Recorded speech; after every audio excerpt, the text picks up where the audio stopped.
కేంద్ర మంత్రి Amit Shah morphing case తెలంగాణలో ప్రకంపనలు సృష్టిస్తుంది. రాష్ట్ర సీఎం రేవంత్ రెడ్డికి నోటీసులు ఇవ్వడం, Congress social media in-charge Satish తో పాటు నవీన్, తస్లీమా అరెస్ట్ చేయడం లైట్ గా తీసుకునే విషయం కాదని అంటున్నారు. అయితే ఈ కేసులో నోటీసులు అందుకున్న ముఖ్యమంత్రి రేవంత్ రెడ్డి తన ప్రసంగంలో బీజేపీని టార్గెట్ చేస్తూ పలు ఆరోపణలు చేస్తున్నారు. బీజేపీ మళ్లీ అధికారంలోకి వస్తే రిజర్వేషన్లను రద్దు చేయడమే కాకుండా రాజ్యాంగాన్ని మార్చేస్తుందని, కాషాయం పార్టీ వ్యూహాలు రచిస్తుందని ఘాటు వ్యాఖ్యలు చేయడం జరిగింది.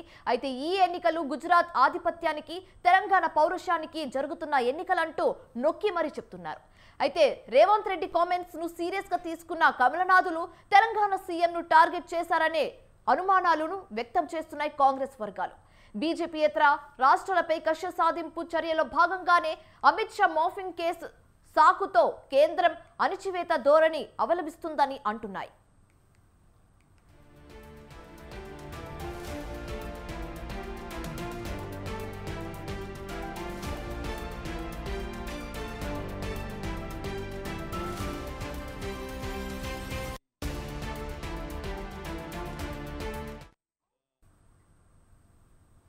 ఇక ఇదే అంశానికి సంబంధించి మరింత తాజా సమాచారం మా ప్రతినిధి విశాల్ లైవ్ ద్వారా అందిస్తారు. విశాల్, చెప్పండి, సీఎం రేవంత్ రెడ్డి మీద కేసు పెట్టడం అండ్ నోటీసులు పంపడం జరిగింది.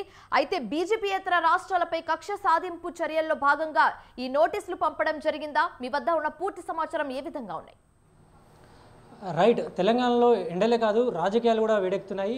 మరికొద్ది రోజులు మాత్రమే తెలంగాణ పోలింగ్కి సమయం ఉండడంతో రాజకీయాలలో ప్రధాన అంశాలన్నీ కూడా చర్చనీయాంశంగా మారాయి. ముఖ్యంగా ప్రతిపక్షాలను అణగదొక్కడమే లక్ష్యంగా కేంద్రంలో ఉన్న బీజేపీ ప్రతిపక్షాలను ప్రచారం చేయకుండా అడ్డుకుంటుందని అటు బీఆర్ఎస్, కాంగ్రెస్ పార్టీల నాయకులు విమర్శిస్తున్నారు. ముఖ్యంగా రిజర్వేషన్లకు సంబంధించి అమిత్ షా రిజర్వేషన్లకు సంబంధించి చేసిన వ్యాఖ్యలు గత కొన్ని రోజులుగా అటు సోషల్ మీడియాలో అదేవిధంగా దేశవ్యాప్తంగా ఎంతో చర్చనీయాంశంగా మారాయి. ఒక దశలో ఈ రిజర్వేషన్ అంశం తమకి ఎక్కడ తమకు బెడిసి కొడుతుందో, లేదా దీంతో తమ ఓటు బ్యాంక్ ఎక్కడ కోల్పోతుందో అన్న ఒక ఉలికిపాటు కూడా బీజేపీ నాయకుల నుంచి వ్యక్తమైంది. ఇక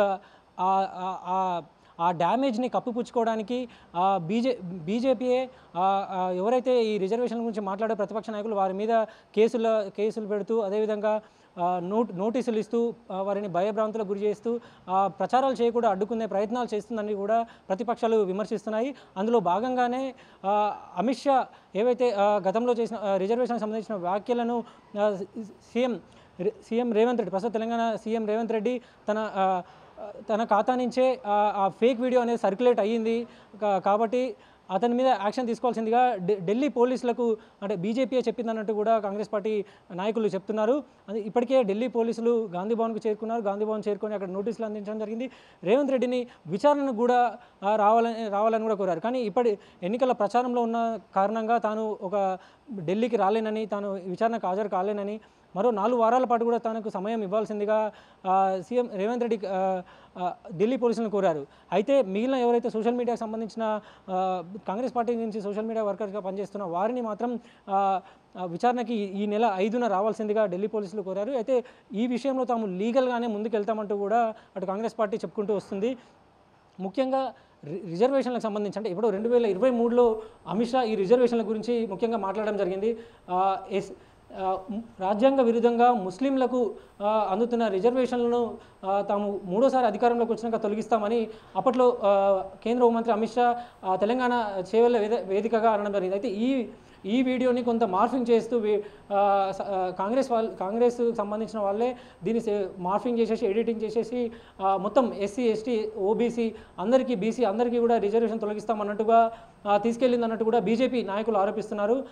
ఇప్పటికే దీనికి సంబంధించి కూడా తెలంగాణ కాంగ్రెస్ పార్టీకి నోటీసులు కూడా అందాయి. అయితే ఈ సర్క్యులేషన్ కాస్త దేశవ్యాప్తంగా దుమారం రేపడము, చివరికి ఆర్ఎస్ఎస్ చీఫ్ మోహన్ భగవత్ సైతం కూడా తాము రిజర్వేషన్లకి వ్యతిరేకం కాదు, సమాజంలో అసమానతలు ఉన్నంత వరకు కూడా ఈ రిజర్వేషన్లను కొనసాగించాల్సిన అవసరం ఉందని కూడా ఆర్ఎస్ఎస్ చీఫ్ మోహన్ భగవత్ కూడా చెప్పాల్సిన పరిస్థితి ఏర్పడింది. ఇప్పటికీ ఆ దిద్దుబాటు చర్యలను ఏదైతే డ్యామేజ్ అవుతుందని బీజేపీ భావిస్తుందో ఆ దిద్దుబాటు చర్యలో భాగంగా సీఎం రేవంత్ రెడ్డికి నోటీసులు ఇవ్వడంతో పాటు అదేవిధంగా కేసీఆర్ని కూడా 2 రోజుల పాటు ప్రచారం చేయకుండా అడ్డుకుందని అటు ప్రతిపక్ష బీఆర్ఎస్ కానీ కాంగ్రెస్ పార్టీ నాయకులు కానీ అంటున్నారు. Right, thank you Vishal, thanks for the update.